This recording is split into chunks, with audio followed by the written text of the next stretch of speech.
ខ្លែងក្នុងពិធីប្រកាសចូលកាន់មុខតំណែងជាអភិបាលរងនៃគណៈអភិបាលស្រុកពញាលឺនាព្រឹកថ្ងៃទី4ខែមិថុនាឆ្នាំ2025ឯកឧត្តមគួរចម្រើនអភិបាលនៃគណៈអភិបាលខេត្តកណ្ដាលបានជំរុញឲ្យអាជ្ញាធរស្រុកពញាលឺត្រូវបន្តយកចិត្តទុកដាក់អនុវត្តគោលនយោបាយភូមិឃុំសង្កាត់មានសុវត្ថិភាពឲ្យកាន់តែមានប្រសិទ្ធភាពថែមទៀតដូចជាការបង្ការនិងបង្ក្រាបបទល្មើសលួចឆក់ប្លន់គ្រឿងញៀនក្មេងទំនើងការដុតព្រៃដុតសម្រាមល្បែងស៊ីសងខុសច្បាប់និងបទល្មើសគ្រប់ប្រភេទដើម្បីធានាសុវត្ថិភាពនិងភាពសុខសាន្តរបស់ប្រជាពលរដ្ឋទន្ទឹមនឹងនោះឯកឧត្តមអភិបាលខេត្តបានណែនាំដល់មន្ត្រីរាជការទាំងអស់ត្រូវយកចិត្តទុកដាក់ផ្ដល់សេវាសាធារណៈជូនប្រជាពលរដ្ឋឲ្យបានឆាប់រហ័សប្រកបដោយតម្លាភាពប្រសិទ្ធភាព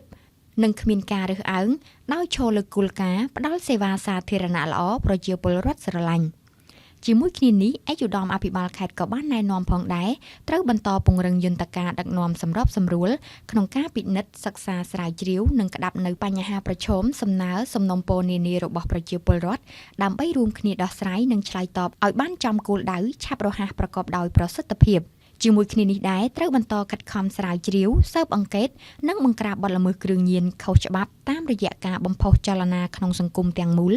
ឲ្យចូលរួមជាមួយអាជ្ញាធរនិងកងកម្លាំងមានសមត្ថកិច្ចដោយជំរុញការប្រើប្រាស់កម្មវិធី No Track របស់អាជ្ញាធរជាតិប្រយុទ្ធប្រឆាំងគ្រឿងញៀនដើម្បីចូលរួមរាយការណ៍និងទប់ស្កាត់សកម្មភាពជួញដូរប្រើប្រាស់គ្រឿងញៀននៅមូលដ្ឋាន